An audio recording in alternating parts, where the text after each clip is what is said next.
Many of the truths we cling to depend greatly on our point of view. A good action figure is only good until a great one comes along, and then suddenly, good is not only not good enough, but it may actually be bad. Our versus videos usually follow a pretty straightforward structure with categories like paint apps, articulation, and accessories. This comparison is so one-sided that I was forced to get creative with categories like haircut, sass, crotch shape, and 9 others just to try to make it a fair fight, and even then it's still an utterly unfair, imbalanced, one-sided exercise. Hi, I'm Dan Larson, and this is Black Series Jedi Luke Skywalker versus Figuarts Jedi Luke Skywalker.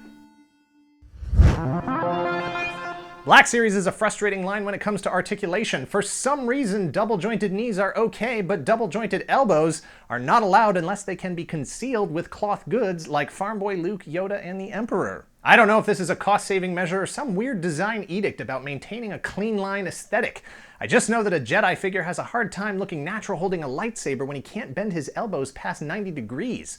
Figuarts has always put an emphasis on posability through what they call humanoid action. Without even getting into his articulated shirt collar or his butterfly shoulders, I call this round a win for Figuarts. Black Series Jedi Luke has been off the shelves for a long time, so the only way to get either of these figures is via the secondary market. And whether your secondary market of choice is eBay or Amazon, you're going to be paying around $30 to $40 for Black Series and $50 to $75 for Figuarts. Without taking into account any of the features of either figure, strictly dealing with those $2 values, numbers don't lie, Black Series takes this round by costing less money. Neither of these figures quite delivers a likeness of Mark Hamill in Return of the Jedi. There are aspects about both that evoke his likeness, but neither really nails it, especially when you look closely. It's possible, like a lot of Black Series figures, that the sculpt is there, but the slathering of paint onto the surface has robbed the head of any nuance.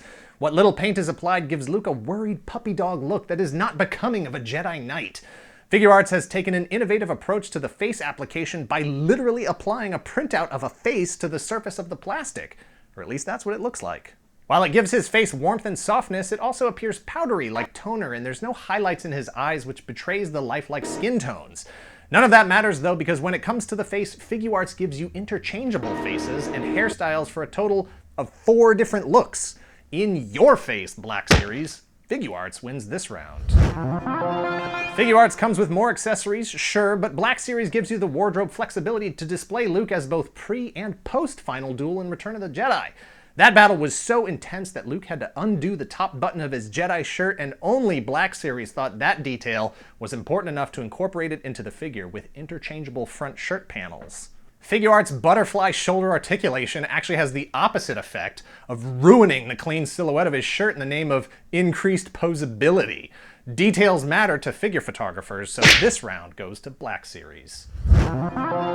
From wrinkled depth to poise to best mixing of matte and gloss finishes, whether it's proportions, belt buckle accuracy, or blade length, every single other category I can come up with goes to Figuarts. I could write them all down on individual sheets of paper and randomly select one, and it wouldn't matter. Metallic hair highlights, Figuarts wins. Accessories, Figuarts wins. Smell, blade color, haircut, weight, glamour, packaging, swimsuit competition. Round 5 goes to Figuarts because everything else goes to Figuarts.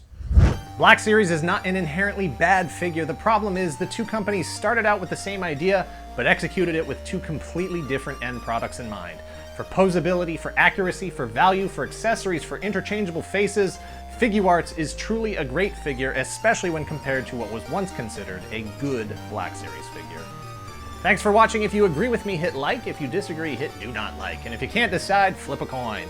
Please share this video online and in person, like, act it out, I guess? Make sure you subscribe or take a few minutes to convince someone you love that they should also subscribe. And if you've stuck around this long, as a thank you, I'll tell you that crotch shape was a much closer round than I thought it was going to be, and ultimately I had to flip a coin to declare a winner because while Figuarts was more aesthetically pleasing, Black Series was more posable. Saucy. Cut. It was hard to write. I had a dream last Saturday where you and I talked about it, and I was trying to convince you that we couldn't do this video because I didn't know how to approach it. And like in the dream, I was thinking about different ways that we could mix up the formula and approach it. And then I was like, we never had that conversation. I dreamed that. Round 1, articulation.